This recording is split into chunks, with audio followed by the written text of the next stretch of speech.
Good morning, or good evening, wherever you are in your neck of the woods. This is Caleb Santos. I do have a channel here, and I wanted to share some thoughts about retirement. Okay, I think a lot of people have some concerns about retirement and the different jobs. I was looking at the YouTube, and I was looking at certain things that people do, and they like to talk and get things off of their chest. And I figured, well, I could do that. So I wanted to talk about retirement and the different types of jobs I've done in the past. I am a creator, a content creator. I'm kind of like an amateur. I'm getting my feet wet. I have my own channel. Again, my name is Caleb Santos, and I'm a proud Navy veteran. This hat says U.S. Navy, so I'm wearing my Navy hat. I've served in the Navy for 4 years. But that's besides the point. I want to just talk about retirement. And that's something that there's people that have many concerns about retirement. And I just want to say that if you're young, if you're in your 20s, please, I implore you, please get into an IRA as soon as possible. Get into some kind of investments. Do your homework. By all means, make sure that you do your homework, but get into an investment that's going to help you, that when you retire, you're going to have a good nest egg. Because let me tell you, retirement is a serious subject. I've been blessed that I've worked 21 years in Verizon, and I'm not rich by by no means, but I manage. I managed to live the retired life. It may be that maybe during my lifetime I may work a part-time job. I don't know, but I'm being an amateur content creator. I've done it before, but I'm beginning to do it again. But I just wanted to just give some words of encouragement about retirement, and about what you can do to make your retirement significant. Like I said, I've talked to the young people. Make sure that you have a retirement plan in place, because it's so important. Now, those people that are considering retiring, don't be afraid. Just step out and just do what you think is best. Never work a job. This is one thing I've discovered. Never work a job that you hate. Because when you work a job that you hate, you get to be miserable. I remember when I was serving my time in the Navy, I was an aircraft mechanic, and I hated my job. I think I worked with a squadron, a helicopter squadron, and these people didn't really appreciate us. That's why I really got upset with my job, because we weren't really appreciated, and all these other people were leaving early to be with their spouses and what have you when they left early, and we were the ones that used to stay behind.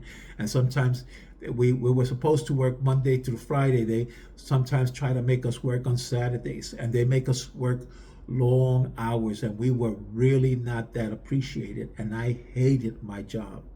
Now, people say, well, you could have taken a course and got to be an aircraft mechanic, inspect aircrafts. You could have been making a lot of money, but it's not. I found out that the money is not the issue. You've got to be happy in what you're doing, and learn a skill that you like, that's something that interests you. Because if you're just working for the money, you're going to be miserable. And I remember when I was working as an aircraft mechanic, when the opportunity came for me to work as a storekeeper, I jumped at that opportunity. And I really liked that job as a storekeeper. To me, I performed better as a storekeeper than as a mechanic.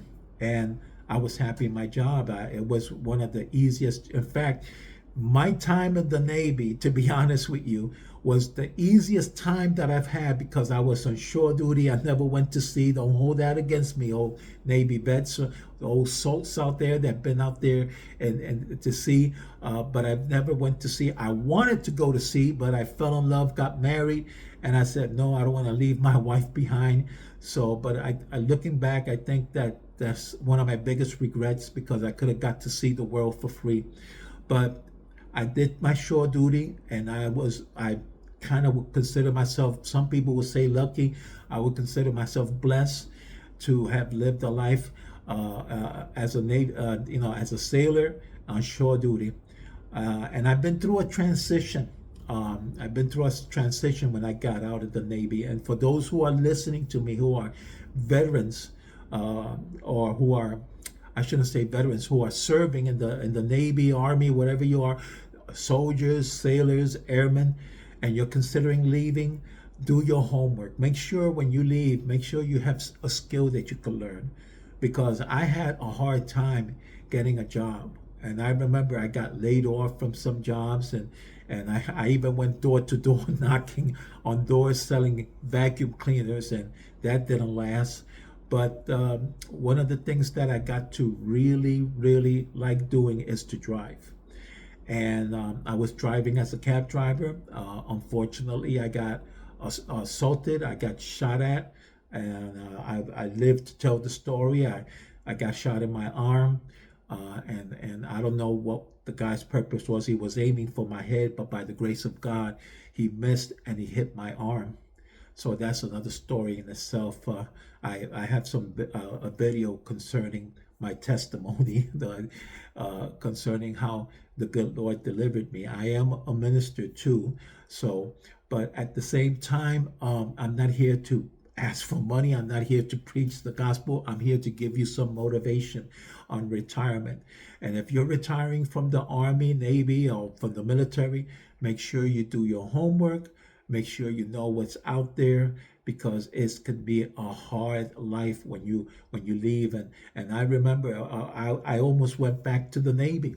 I almost went back to the Navy, but I found a job at the last minute, and I stayed there. I was working. There were times that I was working 2 or 3 jobs until the good Lord opened a door for me to work in Verizon, and I worked in Verizon for 21 years, and that's why I have a Social Security that's not. I'm not rich again, but it's not too bad, and I thank God for my Social Security. Because those years at Verizon had been really profitable. And plus, when I was working in Verizon, I was doing a lot of driving, and I like driving jobs, and I really, really enjoyed driving, and I had a near perfect record of driving. I had my accidents, but thank God they weren't my fault. But then when I moved from Verizon, I started working as a service representative with a nonprofit company that I'm not going to mention, but it's very well known. I look back at how I left, and see, here's the thing: when you're in a job, you got to really, either you write it out or you leave. When I was in Verizon, I had a lot of good experiences there. I was doing a lot of driving. I worked for a season as a service rep, and that was, oh my goodness, you deal with customers and you deal with quotas. You had to sell some quotas. I did that for a season, and then since I was in the union, they had some union rules that you could go back to your driving job, or to whatever job you were doing. You could go back to it after a certain season. And I took that window of opportunity and went back to my job. But I have a lot of respect for people who deal with customers on the phone. Um, we had to do a lot of some quotas. We had to, it was always changing, always something new, always changing. And at the time, there was no computer, there was few computer programs that you could access. So basically, it was one paper after another. There was always software to be changed, a whole lot of things. I mean, so much stress.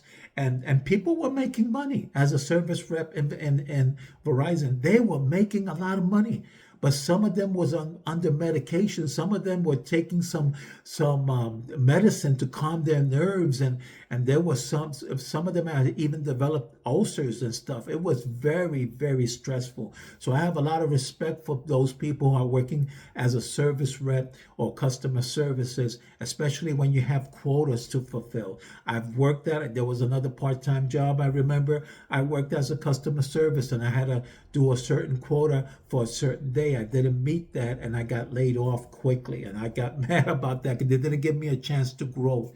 But like I said, I have a lot of respect for that. But after when I started to work in Verizon for 21 years, I worked with this nonprofit company. Like I said, I'm not going to mention their name. It's a well-known nonprofit company. I look back and I had to move on. And this is what I always say to people when you're having trouble at the job. First of all, think about what you're going to do. In my case, I pray, but you think about what you're going to do, okay?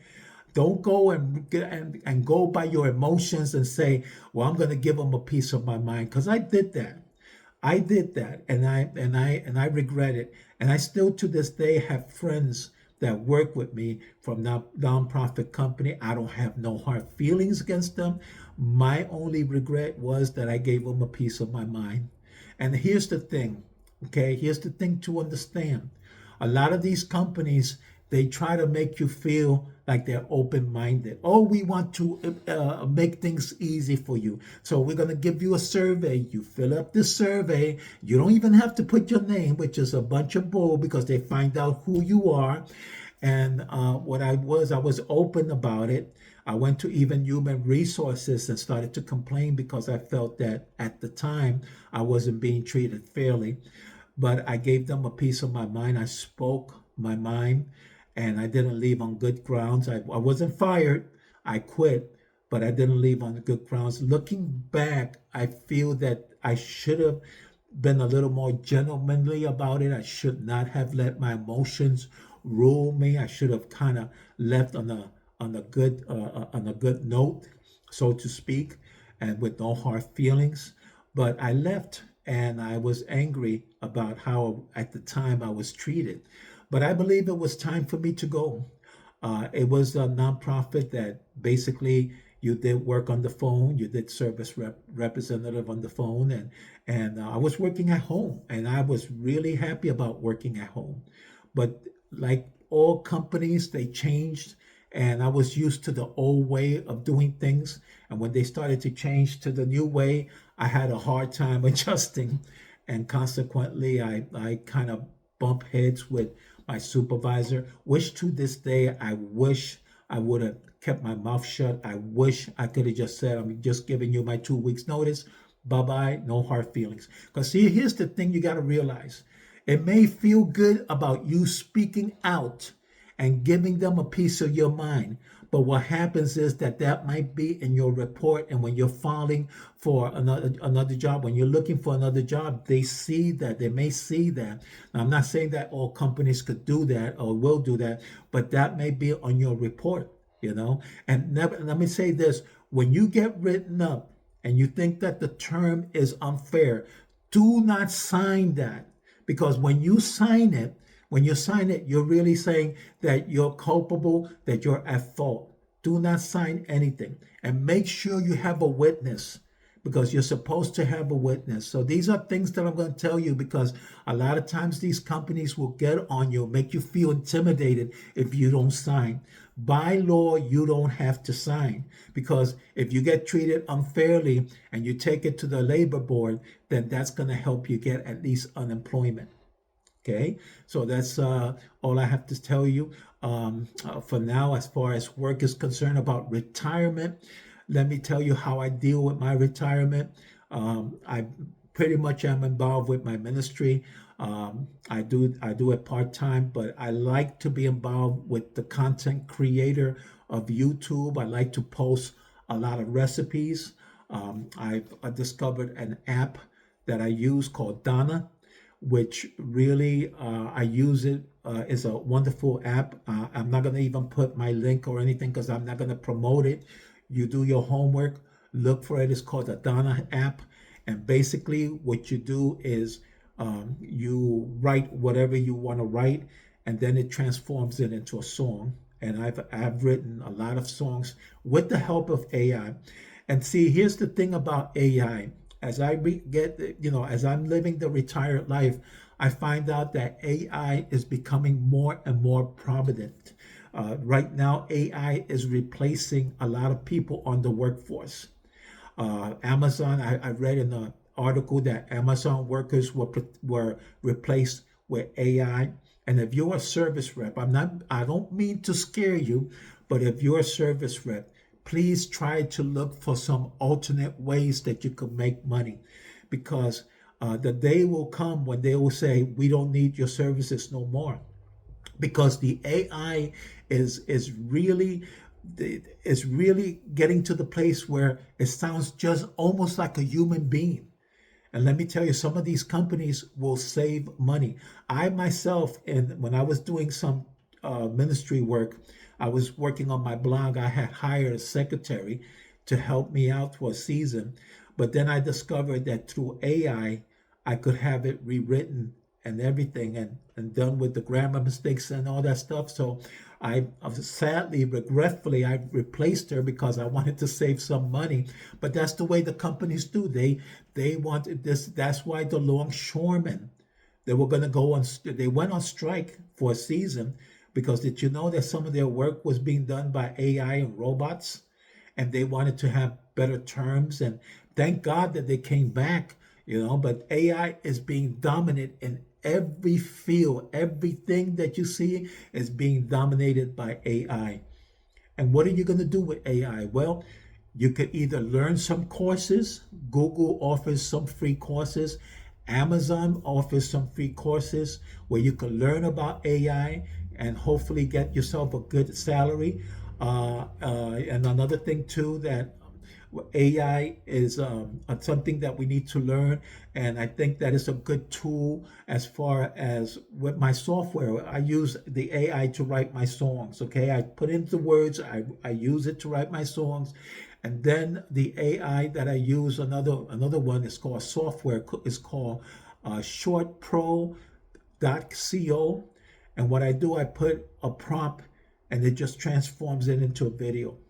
Now, a lot of my videos are recipes, and 99%, I want to make this clear because a lot of people think that I get this from the AI, and not really. I don't get my recipes from the AI 99% of the time, because I have a lot of ebooks about recipes. Sure, I rewrite them and what have you, and these ebooks are what you call collectible ebooks. They don't have no copyrights. In fact, you could use that and rewrite it and make a book of your own. I mean, there's some wonderful information. If you want to know about it, you could write me at your recipe 56.blog. Your recipe 56.blog.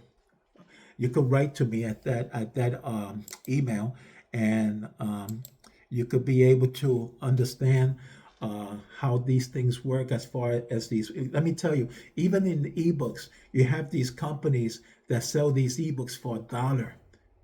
Very low prices. They'll sell recipes for $1. I got a book on 300 chicken recipes, on fish recipes. I got them all for $1. And I could turn around and sell it for whatever amount I want if I decided to rewrite it. But I decided to not do it that way because I've written 3 ebooks, and those 3 ebooks, they did all right. One of them did fairly good. It didn't give me $1 million, but it brought some money to the table, so to speak. You could write books. Let me tell you, you could write ebooks if you want to. A lot of people, they're waiting for a publisher, and that's good that they wait for a publisher. And that's good if you want to invest money. But Amazon has some programs that can help you. They could help you with the ebook format. They could help you with even printing your book. They have a thing called creator content or something, a create thing, and you can look it up in Amazon. They help you to create your book, and it's really not that expensive. You don't have to be spending thousands of dollars to write a book. And now, having said that, to write a book, let me tell you, you have to come up with a compelling subject, something that people like. And some people will hire book agents. Some people will have a book sign-in. There's different ways you could sell the book. I tried to sell my book to friends and people I know. And like I said, it brought some money to the table, not $1 million, but it was quite an experience when I wrote those 2 ebooks. I wrote two ebooks, and it was quite an experience. I needed help for the second one, but let me tell you, if you know about technology, if you know about computers, you could do your own ebook. So that's something to think about. And there's organizations that sell collectible ebooks or something like, I don't remember what it is, but it's ebooks that you could get for dollars, and you could turn around and sign it, and you could sell it because they don't have no copyright. So I have a lot of those books there, original recipes, and I put it on the prompt, and it just appears right there. And then you know, I've been really blessed, and in fact, I've even tried my hand at cooking one of those recipes, which I'm going to put the video. My wife was filming me as I was cooking it, and I plan to put some videos of myself cooking because I like to collect recipes, but I also like to try a little bit my hand at cooking some of these recipes so that I won't be accused of just relying on digital AI, what have you. So, but let me tell you that the world of content creator is a wonderful thing to have, a wonderful tool to have. You could even have cartoons that you could work on. For a season, I was working with some cartoons, and it helped my ministry because I used to put some cartoons there for my ministry, and I only paid about $65 at the time for those cartoons, and it was very well used.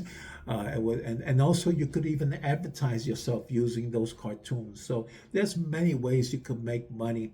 So I just wanted to just share with you about some of the things. Now I'm beginning to do this thing with YouTube. Now I can't say that I made some money. Some people are saying I made $1,000 in 2 weeks. I heard some wonderful lady say that, and that's wonderful. She got, you know, she did a video and went viral, and she got blessed. But here's the thing with working with this thing with YouTube, you've got to be creative. You've got to get into something that people are interested, things that are trending. And I remember when I used to put a video on YouTube, if it had 2 or 3 views, I was blessed. But now with this new system that I've been having, writing the songs and everything, it's wonderful when you get to see it go to 400, 500, 600. I'm expecting it to be even 1,000. There's always a demand for recipes. Let me tell you, if anything, if you want to use digital AI on recipes, and you want to use the Shorts Pro .co or any other kind of video AI generator, let me tell you, the field is open in the area of recipes, for history. There's things that are trending for even technology. But the thing about it is, when you transform those prompts into AI, it's not perfect. I remember one time I did an AI on the Apple, and they showed a picture of a woman that she had her head completely cut off. So I had to substitute that picture. But they teach, you know, it has instruction. It basically, you could figure it out. It's self-explanatory. And if you don't like a picture that they have, you sometimes you could put in a picture of your own and fix it up. And I've done that with some of the videos. Also, another thing you could consider doing when you're recording with the video, like I am, and you don't, there's something you don't like, you could trim it. YouTube has a program that does that, but there's also, if you want to do it professionally and do a professional introduction, there's something called CapCut. It's an app that you could use, and you could take a template, clean the template out of all, make it blank, and then write whatever you want to write, put the designs you want to write, and do an introduction. Or some of my videos has that CapCut thing, and I'm thinking of getting back into it because it's a wonderful tool to use, whether in ministry or whether in video. CapCut is the way to go, and you could put some music background, and it's a wonderful thing to have. So, but living the retired life, here's the thing that I want to tell you. When you live the retired life, when you get to the end of the road, make sure you have a plan.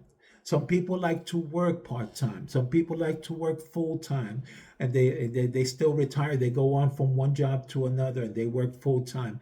Me, if I was to get a job, and most likely, maybe I may get another job, I would rather work part-time.